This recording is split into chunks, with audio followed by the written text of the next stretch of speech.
Well, this is about to end very poorly. I have a bad feeling one of two things are about to happen. Either Shoko, she's going to get to see Shio, she's going to find out about everything, and she's going to say to Sato, like, hey, good going for you, happy for you. And she's going to be completely fine with it, think it's normal or something, which would then tip Shoko over into a crazy person. Like, for instance, right now when you look at this episode and everything before it, Shoko seems like a normal girl. Out of every single individual that we have seen from this series, she's obviously the most sane. But if she agrees with what Sato is doing to Shio, then she is no longer sane, which would mean that we have 0 sane people, besides, I guess, the brother of Shio. So, yeah. Or, another thing that could potentially happen is that she's going to die.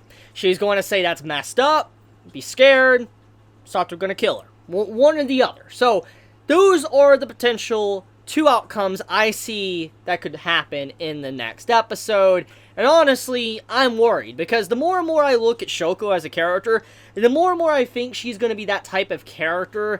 If she does survive somehow and keeps her sanity, she will be someone that is like the exact opposite, like the nemesis to Sato, and someone that will try to go out of her way to expose what Sato is doing while trying to remain friendly with Sato, make it seem like she's okay with it, and eventually, she will, come in with everybody, the police or whatever, to reveal whatever Sato is doing. That's what I'm assuming, if she survives and doesn't get killed in the next episode. That's my opinion, however. But anyways, I do believe that this episode, it sets up a lot. It sets up a lot with Shoko, because that's what this episode was about. It was focusing on Shoko and what role she might have to play going forward.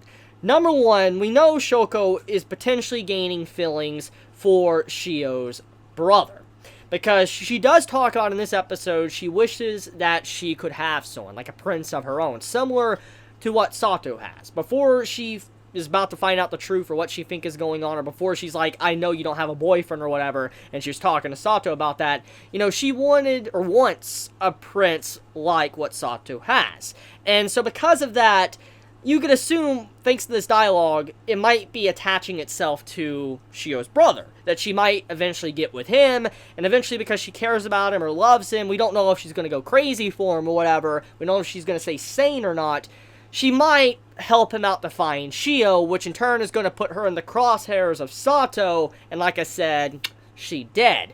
That's what I'm assuming. That's what I'm assuming is going to potentially happen. Like, she might fall in love with him, because that's what this episode is desperately trying to make us think. Make us believe that she is falling for him. I mean, she even says, like, he's kind of like a hamster, he's kind of cute or whatever, which means that she does have some feelings slowly growing towards him, which that is kind of concerning that she did say that, like he's kind of like a hamster, because if we know anything from this series and how messed up it is and how the characters' minds are not all in the right places, if she is also a crazy person, then she might start treating Shio's brother like a pet or something, which would not be good, so to say. I think you can understand where that's going to go. I mean, some people potentially could be into that, but I'm just saying, in terms of what this show is about, she obviously, if that is where it's going to go, she's not sane, she's probably going to do something like that to him, which would be very bad. I can see that getting very bad for the man.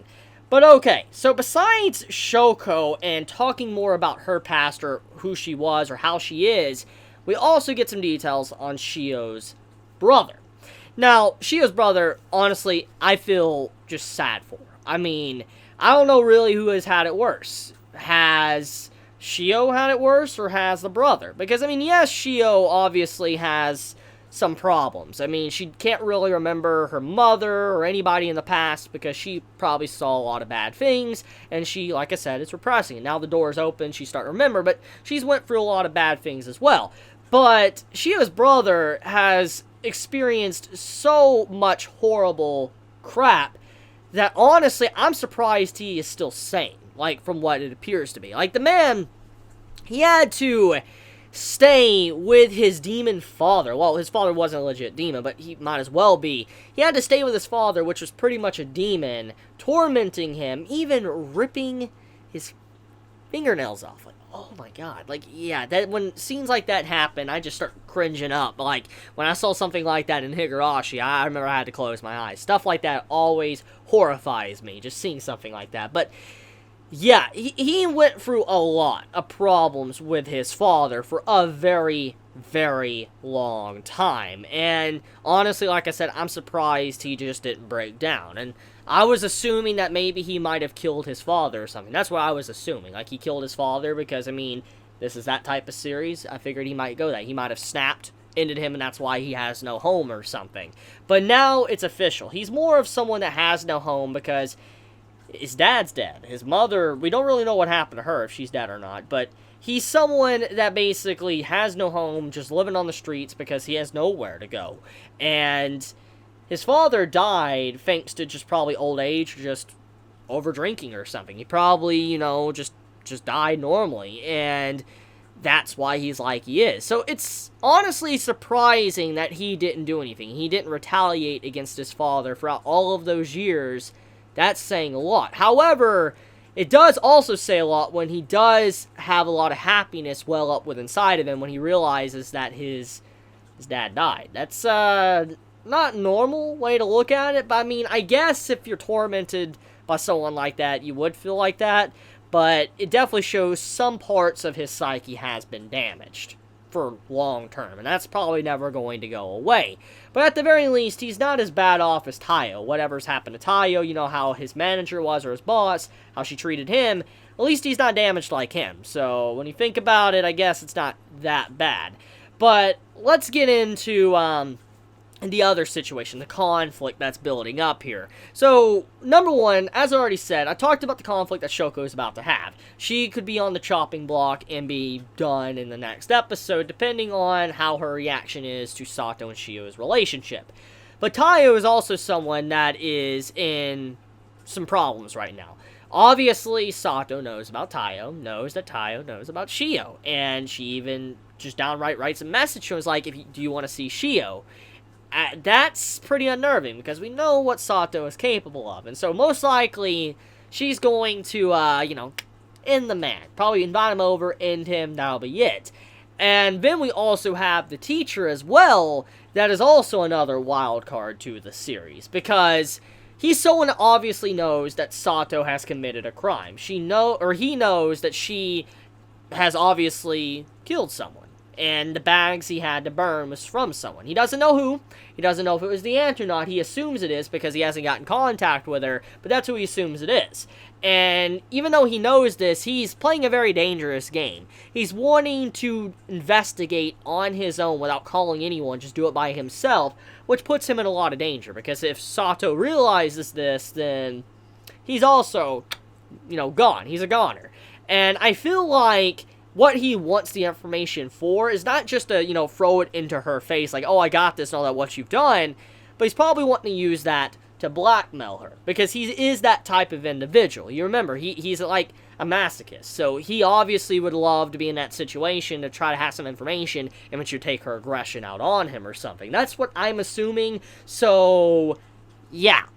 I feel like that's what he's going to use it for. He might not necessarily go to anyone and tell what Sato did, but he would blackmail her to get her to do what, he wants.